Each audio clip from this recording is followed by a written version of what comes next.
आता थोड्या वेळापूर्वी साकीनाका या ठिकाणी खैरानी रोड इथे मुंबई महानगरपालिकेच्या एसओ डिपार्टमेंटचं मॅनहोलचं काम सुरू होतं अध्यक्ष महाराज. आणि ते काम सुरू असताना असलम इसाक शेख नावाचा 60 वर्षाचा एक व्यक्ती त्याच्यामध्ये पडला. जो यादवनगर साकीनाका या ठिकाणी राहणारा होता आणि अद्याप त्यांचा शोध सुरू आहे असं प्रशासनाकडून सांगण्यात येत आहे आणि पोलिसांकडून सांगण्यात येत आहे. अध्यक्ष महाराज, ही फार गंभीर बाब आहे. अध्यक्ष महाराज, सदर ठिकाणी त्या कंत्राटदारावरती ताबडतोब FIR हा नोंदवला गेला पाहिजे.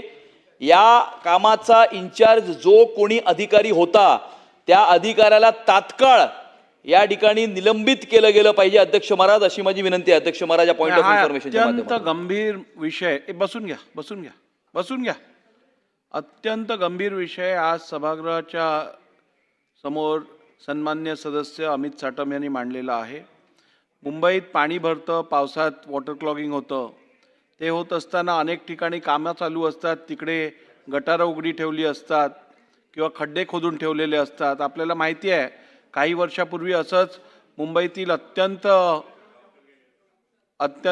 एक मोठे डॉक्टर जे आहेत ते असेच त्यांचा अपघात झाला याच्यात आणि त्यांचा दुर्दैवी मृत्यू झाला डॉक्टर अमरापूरवर, बरोबर आहे. तर हे केवळ निलंबन करून चालणार नाही. मला वाटतं कल्पेबल होमिसाइडचा गुन्हा घ्यायला पाहिजे अशा अधिकाऱ्यांवर. आणि या संदर्भात आम्हाला इन्क्वायरी नकोय, आम्हाला ऍक्शन पाहिजे, ऍक्शन. या संदर्भात जी माहिती आज दिली गेलेली आहे, आज संध्याकाळी कामकाज संपण्यापूर्वी संपूर्ण माहिती आणि निवेदन शासनाने करावं. कोण घेत आहे? 1 मिनिट. नाईक साहेब, शासनाकडनं कोणी नोंद घेतली आहे का? अध्यक्ष महोदय, नोंद घेतली. नाही, 1 मिनिट. एक बिल घेऊया आपण आणि त्यानंतर लक्षवेधी कंटिन्यू करू. 2 मिनिटं थांबा.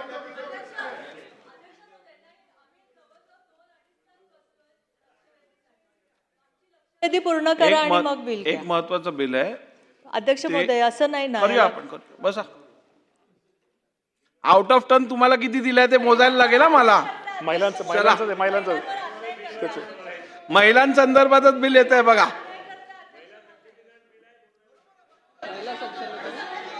महिला सक्षमीकरण कायदा बिल. शासकीय विधेयके विचार खंडशः विचार व संमत करणे. सन 2026 चे विधानसभा विधेयक क्रमांक 48 महाराष्ट्र महिला